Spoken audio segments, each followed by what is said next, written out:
Greetings and salutations. This is Abe Abdelhadi with The Bitter Truth, where we may not have all the answers, but we're going to ask an awful lot of questions. You can also become a bitter pill, spoonful of sugar, or the medicine going down by visiting thebittertruth.info. We finally have a website. After a couple of years of doing this, we've finally grown up and joined the adult population.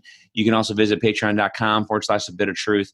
And you can also listen to the show at your leisure as much as you want on Spotify, iTunes, Stitcher, you name it. We're on everything. So there you go. My guest today is Sorinne Ardeleanu, and she is the 2020 candidate for president. She's running as an independent, not the American Independent Party, which is another country, as an independent.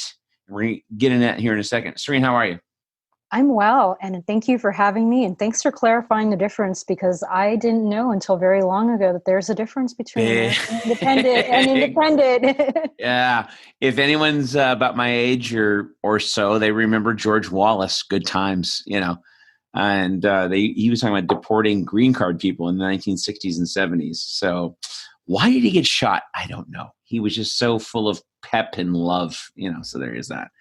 So let's talk about you, though. You're running as a genuine independent, but you originally were trying to get the Libertarian nomination. So what happened? Well, it's kind of funny because I was on the fence whether I was going to run as independent or Libertarian. And I until I registered for presidency, I was registered as independent for about a month. And then I decided, you know what? After looking at the platform, putting all the pieces together, I realized, I am a libertarian. These are the things I believe in. This is how I live my life. This is what I believe works. And I have a friend that was running as well. And I realized, hey, let's try this out. And I became friends with some other candidates. And I went to the California State Convention in February.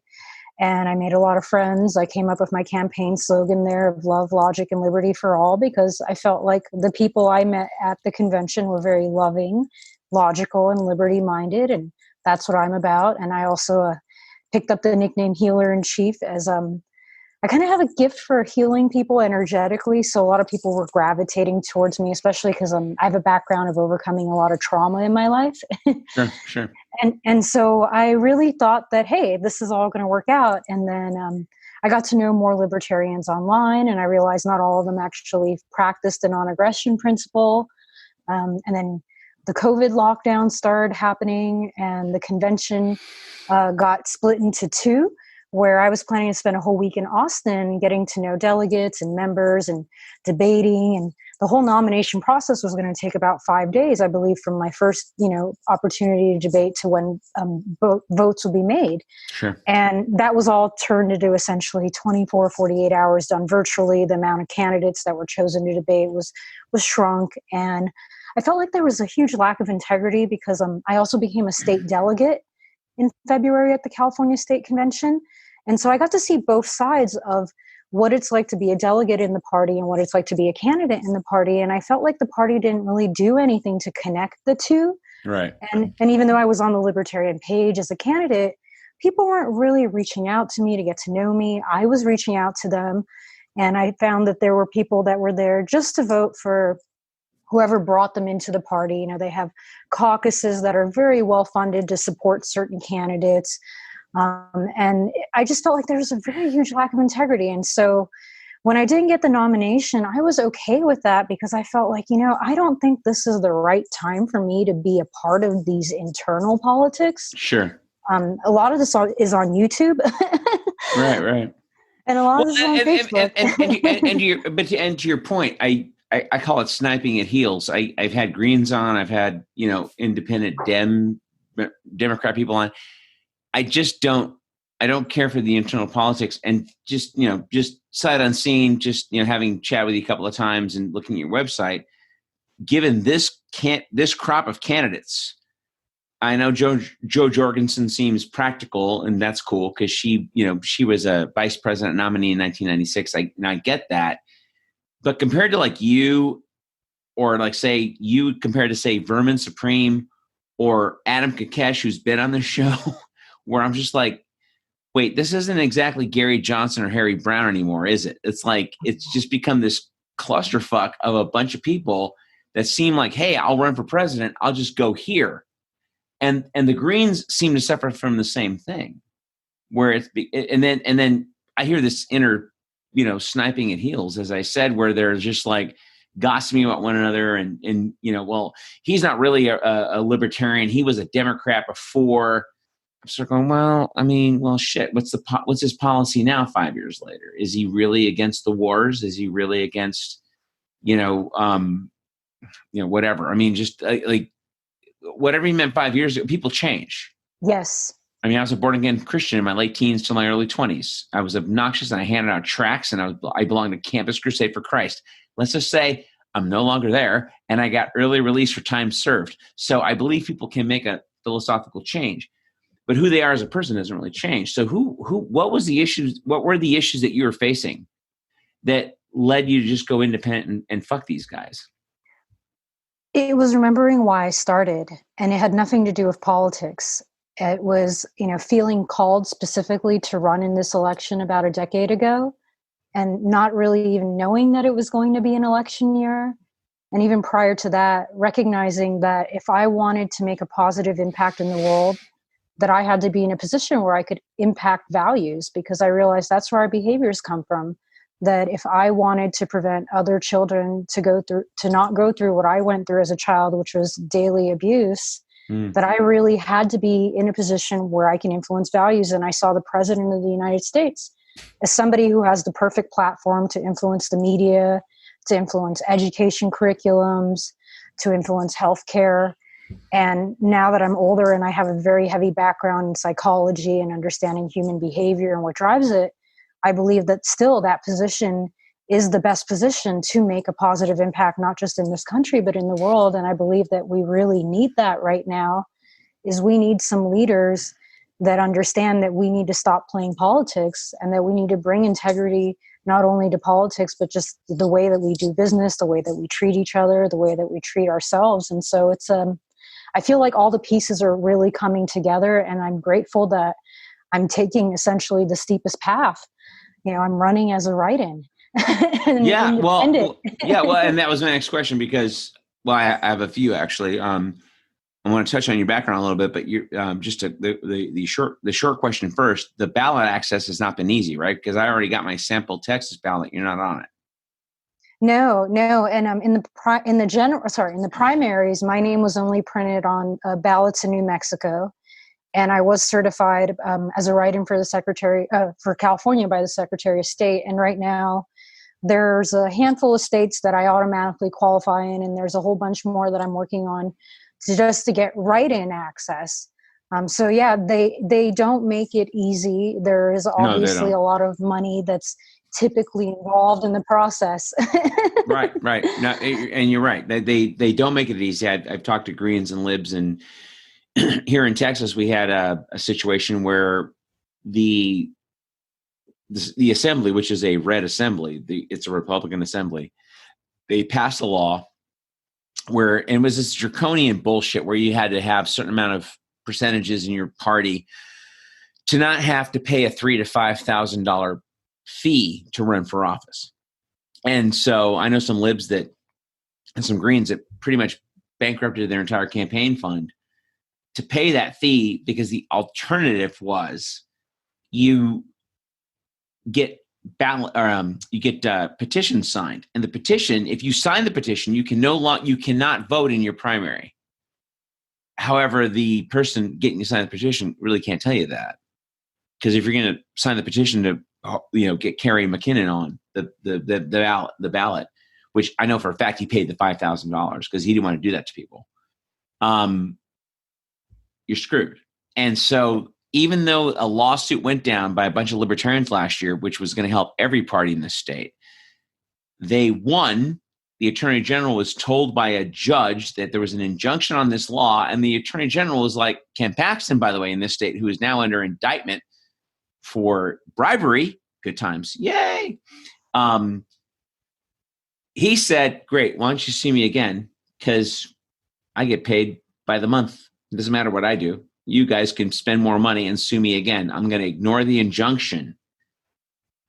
Right. And that's kind of where we're at in this country. So like, your ballot access issues, I mean, did you see some open hostility, or was it just a bunch of bureaucracy? Well, so one of the things I will say, like, that I'm happy with COVID is that it's prevented me from spending a lot of money, Okay. because I would have had to spend money to go do all these other things. And another thing, like, let's talk about ballot access specifically. Like, one of the things I noticed, I think it was in Colorado, the Green Party, they had secured ballot access, and then Democrats got the list of signatures That's right. and went door to door and basically got people to change their minds and Right. to take their signatures back. So it's like, wow, they spent all this money, all this energy, they had ballot access, and then it just got taken away from them. That's right. That's right. And so it just, I'm learning a lot and realizing, like, I'm really glad that I haven't been just throwing lots of money at this, that I've been, taking my time and seeing how it goes. The biggest challenge is just really, like, some states require me to have electors as well. Right. So it's not just doing paperwork. It's not just fees, and some states don't allow it at all. Right. As a write-in. And, Right. And then there's this interesting thing where you can register, to run for president, I think up to like 2 days before the election. But some states, it's too late. You don't get ballot access. So there's a lack of consistency between the states. They don't really make it an equal opportunity for people. Well, it's the slippery slope of hypocrisy is what it is. I mean, you can't tell me that one thing matters and then it doesn't matter when your side does it. That's just bullshit. And I've been railing against that for decades at this point in my life, which is why I started this fucking show 2 years ago. So, but in all of that, so for instance, in Texas, Wisconsin, Pennsylvania, they tried to sue the Democrats tried to sue to keep the Greens off the ballot, which they won in a couple of states, but Texas, they lost. So Hallie Hawkins is on the ballot here, right? Gloria La Riva is on the ballot here. And I'm one of those people, to be blunt with you, which is why I'm glad you came on the show. I don't care who wins. Because if Biden wins, all it means is people put their pussy hats in mothballs, go right back to bed, and go back to brunch like nothing happened. Like 8 years of Obama, which is why we're in 7 years of wars. And where the right loves to say that Trump didn't start any wars, he doubled Obama's bombing rate. So we suffer from American exceptionalism and racism.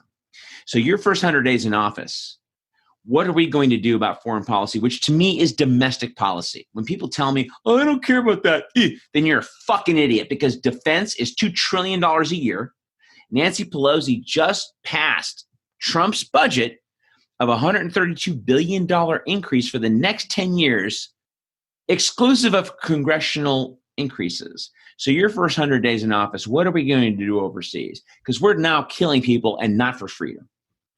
We're going to start making friends, genuinely. And, I've said this anytime anybody asks me, like, one of my gifts is I'm a connector.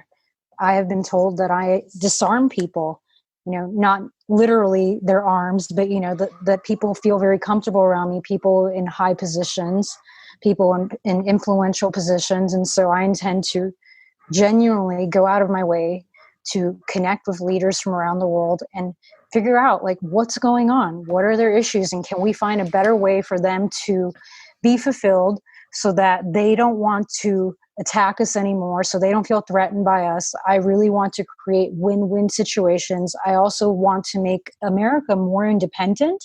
I think that's very important. We have all this dependency on foreign countries, and we've seen, I think, a big effect of that this year because of lockdowns and travel restrictions. And I believe that America is capable of doing much better than we are. Mm-hmm. But I also really believe that, like, we shouldn't be spending all this money on military. We shouldn't be the bullies of the world. We shouldn't be occupying countries that don't really want us there. We shouldn't be telling people how to do things. We should be making suggestions. We should be creating genuine allies, not just for political reasons. We need to change the way the world is, because the path we're on right now, it doesn't have a happy ending if we keep doing what we're doing right now. No. And so that kind of leads me, you made a point a second ago, and I'll give you a crystallized phrase that you can take, because I didn't write yesterday. So you can take this, and I don't need a royalty payment. This is just fine. I've been saying this for a long time. You make deals with your enemies, you make peace with your friends. And the challenge we've had in our foreign policy, and the Chinese, by the way, are eating our lunch on this.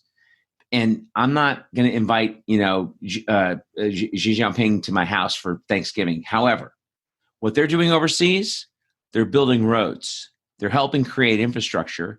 They're buying resources at below market rate because of this without high interest loans. The people nationalize their resources.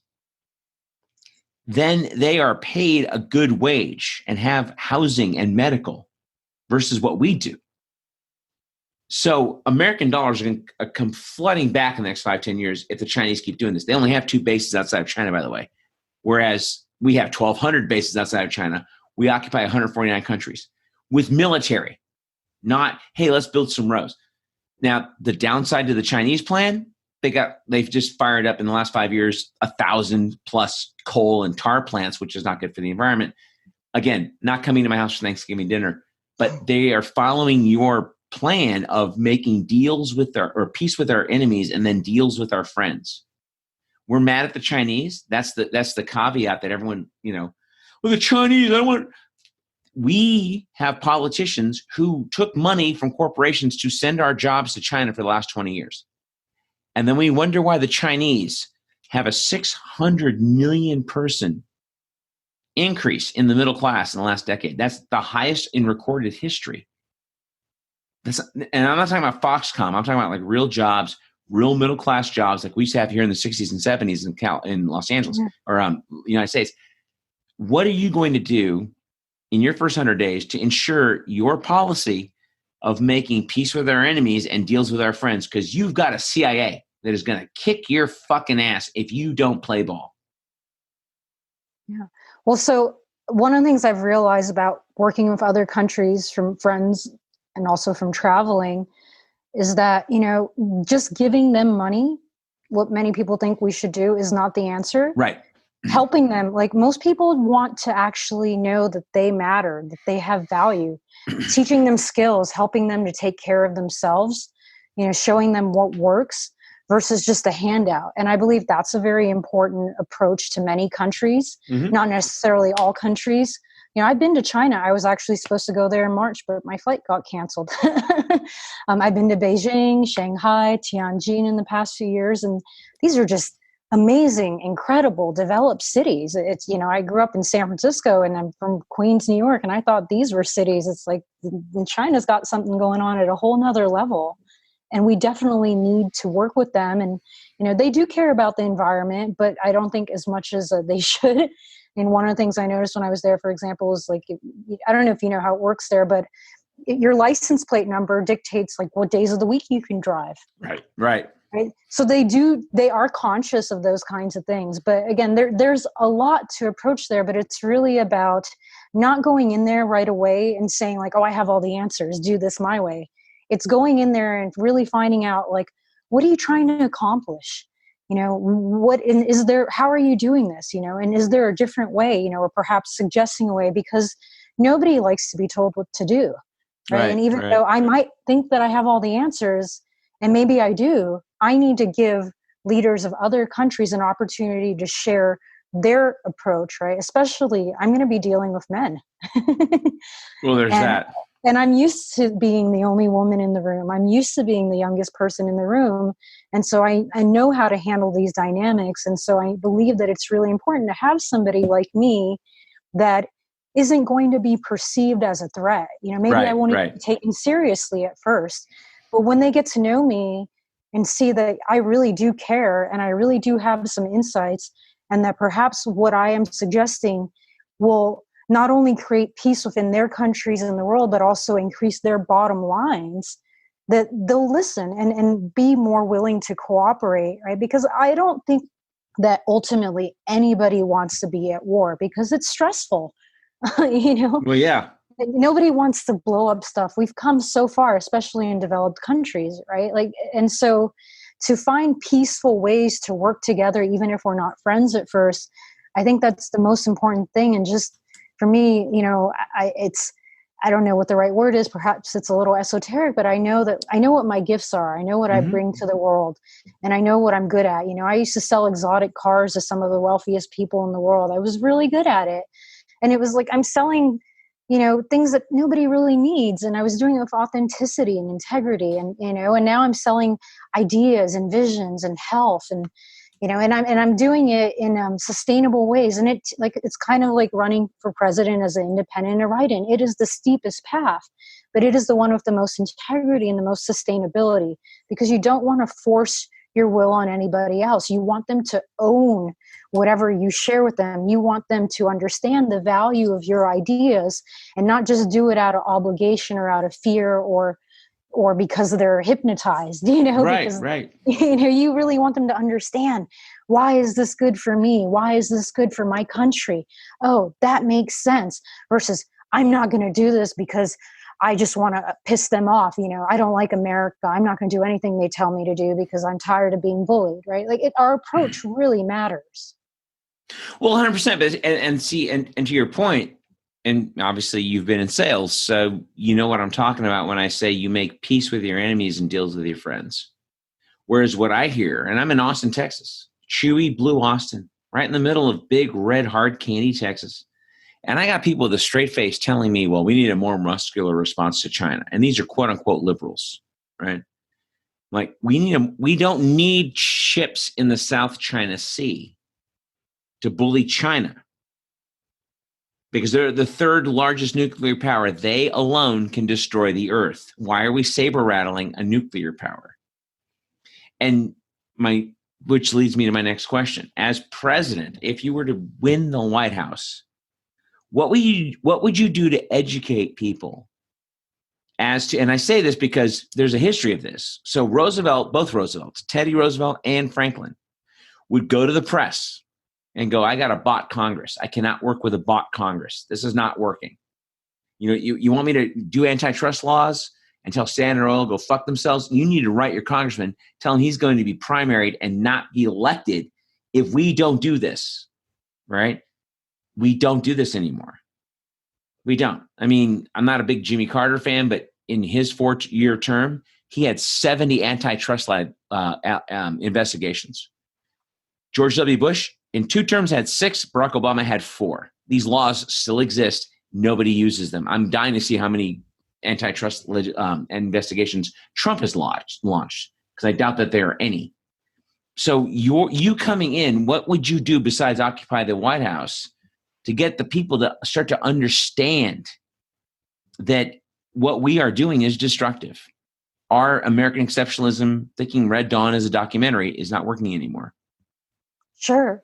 Well, a big part of it, you kind of alluded to it in the beginning of your question, is education, right? So I believe the easiest way to do that would be to bring in experts in human behavior, human psychology, communication, negotiation, right? And also look at our track record, right? Because we can't keep doing the same things over and over, expecting different outcomes. And that's what we're doing. We need to stop. We need to be reasonable. We need to stop being emotional.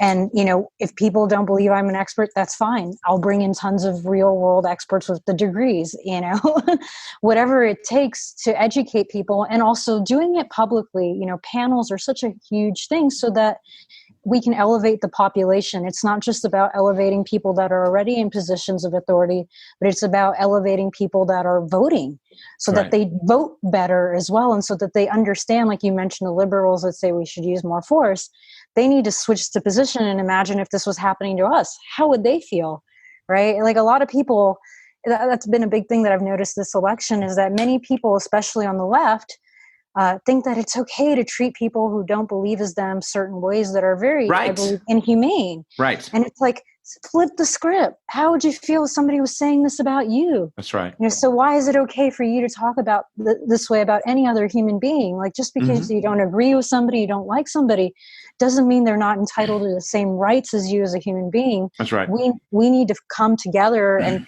find some common ground. And essentially, it's just being logical. And taking our emotions out of it, because many people, especially this year, are very emotional. They're in fight or flight mode. There's no way they can possibly reason. They're just, flooded with all kinds of toxic chemicals because from their brain. Sorry, nobody can see me, but it's like when you're in fight or flight mode, your body starts to change. Your physiology starts to change. You cannot make good decisions. And so if we get people to calm down, we get people to be reasonable, then we can make better decisions and we can change our course and we can change history. See, but then you do understand that your White House, should you win the presidency, and that's, well, I'll say this other thing later, but your White House, should you win the presidency, is going to take you doing a bunch of town hall style things, because people operate on fear, period.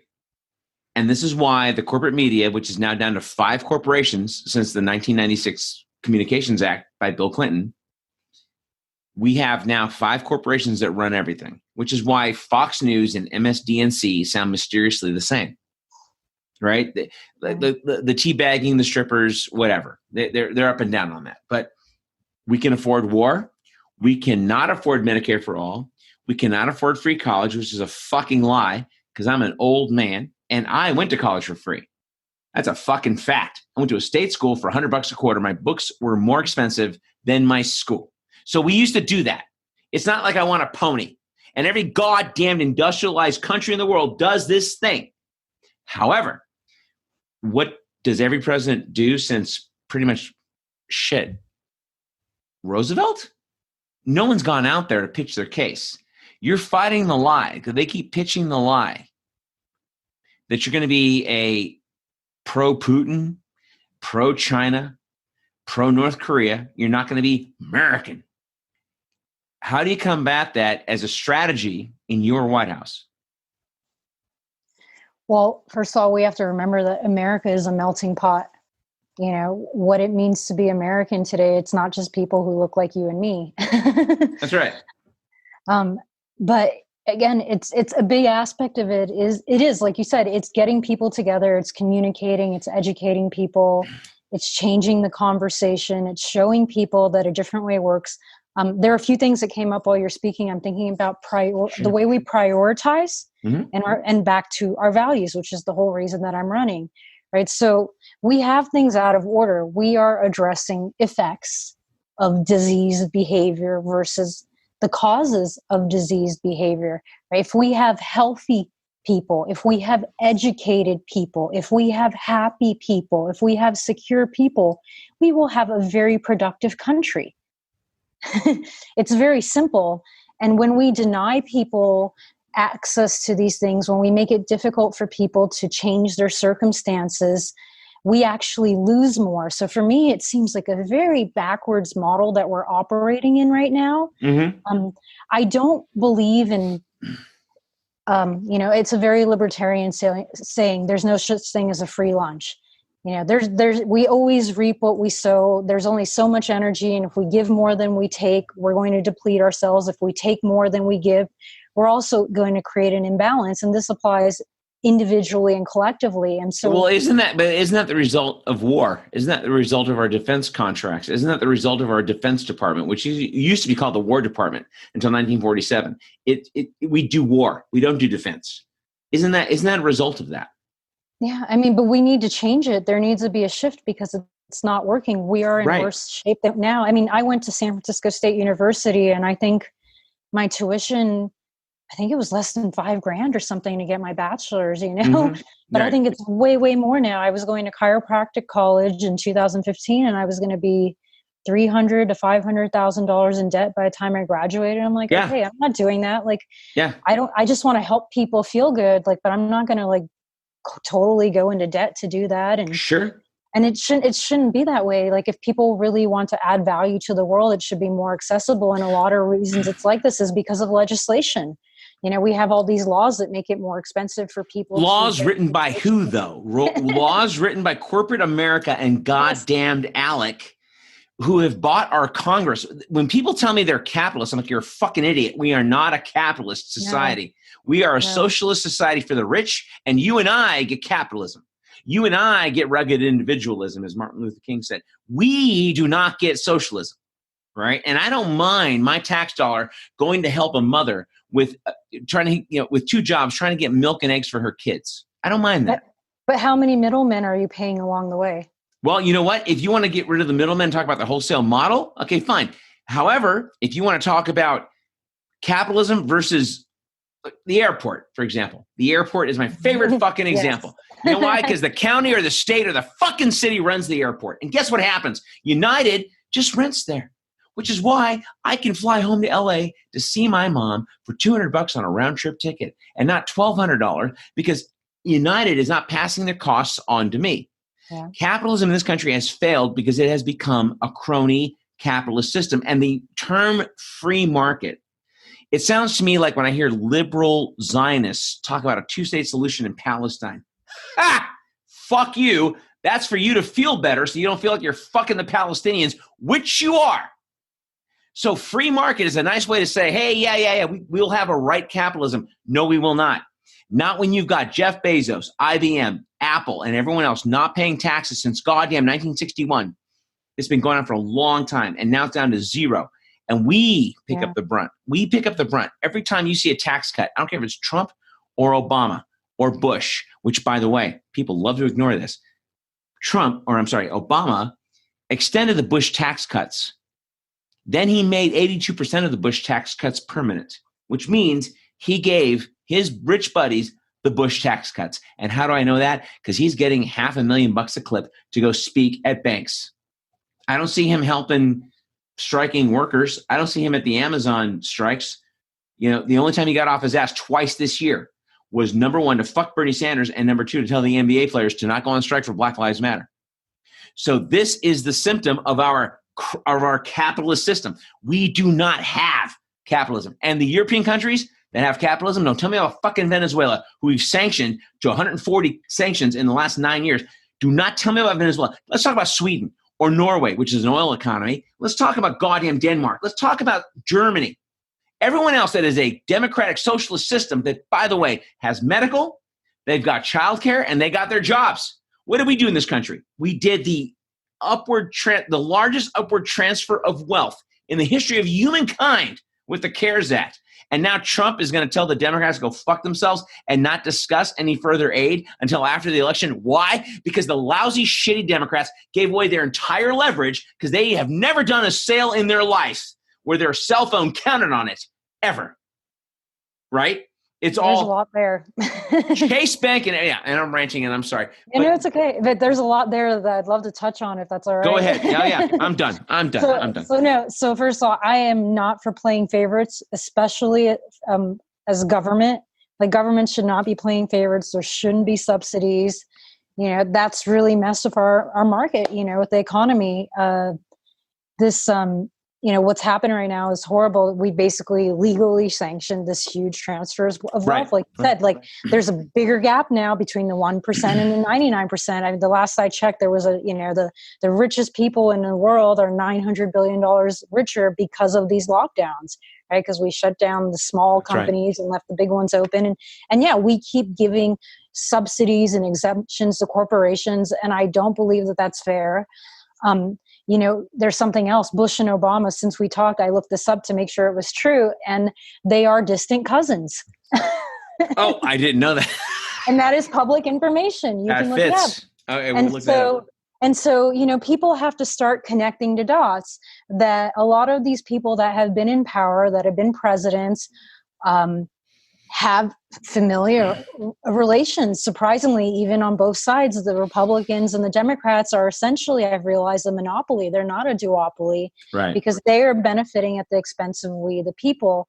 Growing up in San Francisco, I got to know a lot of Democrats. I actually fundraised for Gavin Newsom when I was 22, and I didn't know better. And now I looked at his family tree and I see, he's related to Pelosi and Brown and all He's her nephew. He's her nephew. Yeah. And how all these people are in power and they've changed legislation to help each other's businesses out. And most people are not looking at this. They're not connecting the dots. And that's a big problem. They're voting with their emotions. Right. They're not doing research.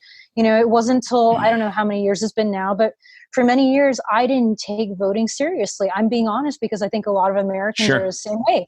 I would just read the question or the heading and just say, that sounds good or that sounds bad. And then I started reading the fine print. I'm like, if this was a true false, that would be false. It's like they put in these words like, well, we may use the funds this way, but we may not, this will go in the general fund. And it's like, no, I'm not voting for that because you're not guaranteeing where the money's going. There's no accountability.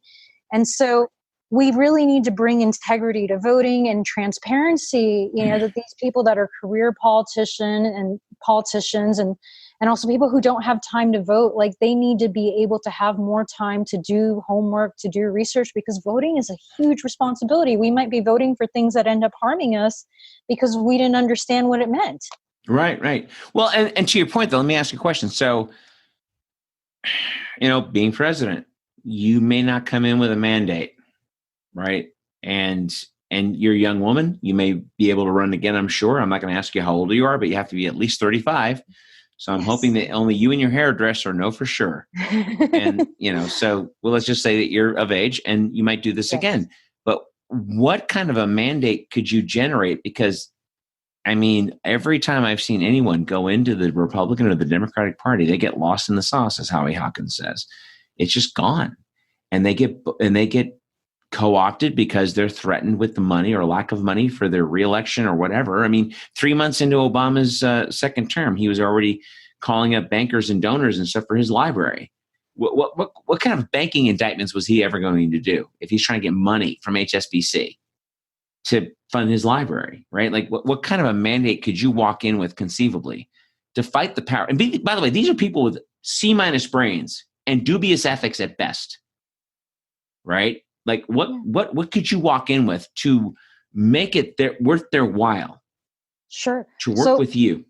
So one of the things I've been involved with for a few years now is called the conscious capitalism movement. Okay. And they've been around for a few decades, actually. John Mackey is one of the co-founders, and he's human, so he's not perfect, but I believe that his vision is a good one. And they've been working with, I think it's called BlackRock Investments. They're one of the biggest investment firms out there.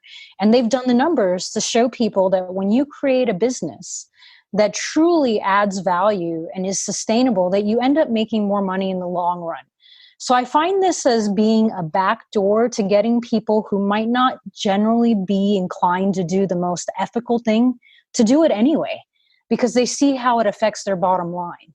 So, I have two strategies. One, connecting to people at a human level, right? Heart to heart. And then two, connecting people with the real world numbers level. Like, hey, if you do things the right way, where everyone actually benefits, not just you benefit even more. Right. See, but then the challenge, though, BlackRock was one of the biggest benefactors or one of the biggest beneficiaries of the TARP/Obama kicking 5.1 million people out of their homes deal. BlackRock made the most out of that recession from 2008, 9, and 10. So where is their heart in this in a sincere way? John Mackey, John Mackey, I get it. And, Jeff Bezos kind of got him. So the information that I know about them is about a year and a half old. Okay. So kind of how we started our conversation, people do change and so do companies. So it's quite possible that they've changed their philosophy as well. And again, like I'm willing to just look at the numbers and take that as a backdoor to get people to do the right thing initially. And then eventually, hopefully people do the right thing because they just realize that it's a better world if everybody has their basic needs met, if everybody truly has an opportunity to live up to their potential. We create win-win situations everywhere. If you feel good all the time, you're going to treat other people well, right? But if you're upset because you got slighted here or there, you're probably going to treat people that not so well because you're not in a good mood, right? It's going to affect the quality of your work. It's going to affect everything, and this is like a domino effect. With companies doing the same thing as well as individuals. And I appreciate that. And all I ask is that, and this is what I've been saying to my Chewy Blue friends. Should Biden win the election, because they promised me they'll be diligent. They're not just woke. Fuck you. Yeah, you are. And we'll see. Because on November 4th, brunch plans are being made, pussy hats are in mothballs, and everyone's going to go back to nappy time. What I would ask of you is when you get into the White House, you keep these people accountable. And because they're going to come after you. And trust me, you run again on a bigger ticket, not just an independent, they're going to come after you. That's what they do. And God bless your heart. But if you tell me that you're above it, you're a human being, and no, you're not. It's called sins of the flesh for a reason. Okay. And that's what it is. So, but if you're here now, that's kind of where we're at. So let me ask you a question. So you're not on the ballot in how many states? All of them. Okay. Except for New Mexico, right? Well, no, that was in the primaries. Oh, Roger. Yeah. Okay. Yes. So yeah, for the general, different rules. Okay. So in wrapping up, if we By the way, before you do that, I do want to make a comment on your last comment about women and above it. So because I grew up really poor, food stamps, welfare, Section 8, financial aid, I wanted to make a lot of money as a young adult, and I got it. I was making six figures. I co-owned a nightclub, co-owned an art gallery, traveled around the world, hung out with rock stars and so forth. And it ended up leading to me almost dying because I didn't know who I was, and the people that I attracted into my life were people who were with me for the wrong reasons. So I had a huge shift in my values about the time I was 29, 30 years old. And I realized that money is just a tool. And I am at that place in my life where you can't buy me. You just can't. There is nothing that you could offer me that I would do, to compromise my values. I know better. I am in this 100%. My human family, the human species, means a lot to me. It is the most important thing for me. I have felt a sense of completion for many years now in my life. And I feel okay, it's time for me to give back. It's time for me to help others feel a sense of completion. And that is not something anyone can buy.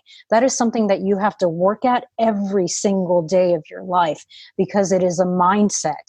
And the world is full of temptation and distractions, and it will knock you down if you don't work on your mind. And so I surround myself with people that help keep me accountable to myself.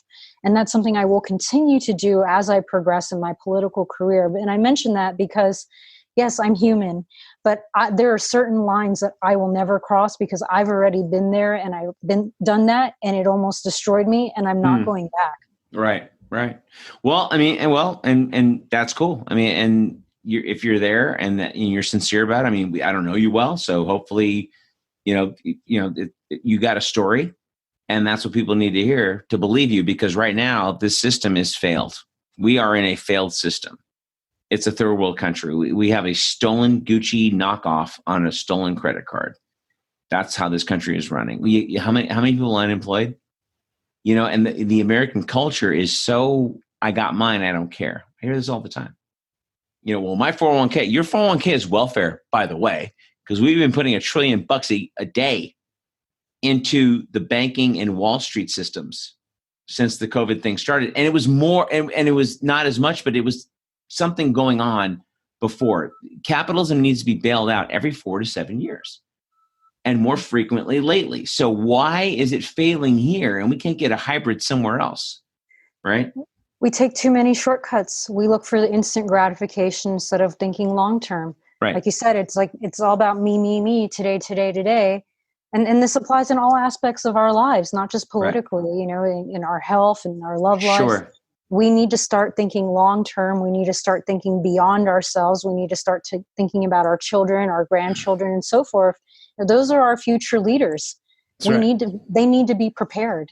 That's right. No, I got a niece who's pre-law right now, and she's 18 and wicked smart. And I hope by the time I die, she'll, be in charge. And because she knows what she's talking about, at least, she has her heart in the right place. So, but it's a good starting place. Good start. Yeah. Listen, if you can't be bought, that's the kicker. Two things. If you can't be bought and your filter is, I want to help people. I am so tired of people being clever versus being correct. I am so fucking over that. I can't begin to tell you, whether it's on the left or the right, because if the Dems do it, it's okay. Or the Republicans the conservative tries to come up with why Black Lives Matter isn't valid. I'm like, well, you know what? I don't care if you like Soros or not. Give a shit. I tell you what, the kid on the street holding a sign has no idea who George Soros is.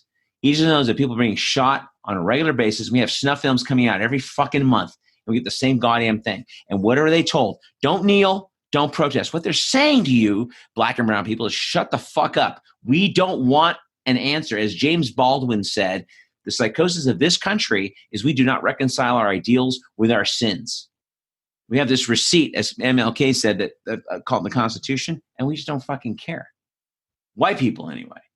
Because I'm on an email thread with my buddies from LA, and half of them have become goddamn right-wingers, like just fucking out of their mind right-wingers. And I know they listen to this show, and they can email me later, and I don't care. And I'm like seriously, like, what is your solution then? So, Abe, I think that unfortunately, I look at my own life and how it wasn't until I hit bottom and came close to death that I changed. I wasn't a horrible person, but I kept attracting horrible situations to myself. Sure. And I feel like collectively that it's not what I want, but I feel like collectively our country may have to go through something similar where we have to hit bottom and come close to losing everything before we'll recognize that we have brought this all on to ourselves. Yeah, and you make an excellent point as we wrap up, because the challenge we have is, I hear this all the time. I got mine. I hear this all the time. Well, my job is fine. I have my health care. Well, what if you're 40 million people that got laid off because of the COVID virus? Now you have nothing. Yeah. And to your point, that's where it has to go. And this is, I mean this from the bottom of my little black heart. My dad's Palestinian. My mother's Brazilian. I come from no hegemony whatsoever, right? Brazil became independent of Portugal. What did they do in South America? Jack shit. They just became this big, awesome country that invented thong bikinis, right? And now it's run by a madman. My dad's Palestinian. It's generations and hundreds of years of being fucked, right? So my attitude looking at it is exactly where you're coming from. We're going to have to get to this. And when people ask me, well, how long are these protests going to go on? I don't know how long you're not going to listen. Yeah. How long are you not going to listen? How long are you not going to listen to people who are out of work, without health care? Yeah, essential workers face this virus, right? Without any sort of thing. Listen, you've been awesome. And I really appreciate your time, and I really appreciate your answers, because I didn't know what to expect. I read your stuff, and we talked on the phone for 10 minutes at one point, and I didn't know what to expect. I'm really impressed with your outlook and some of your points of view, and what you think what you want to do and how you think about the system. I really do. And I'd love to have you come back on whenever you want to talk about whatever you want. Thank you. I really appreciate being on here and being able to share my ideas, and also just hearing your point of view is helpful as well. So thank you. Yeah, no, but you've been great. So, well, folks, listen, in wrapping up, I guess I'm in Sorinne Ardeleanu. Am I saying that right? Ardeleanu. My last name's Abdelhadi. People can say that. And she is an independent, not the American independent, but an independent as in no party whatsoever. Candidate for the President of the United States. She is a write-in candidate. And so I might put something like that in the title so you understand where your options are. Because if 30 million people had balls, we wouldn't be here. And if this stuff makes you uncomfortable, it's supposed to. Sleep tight.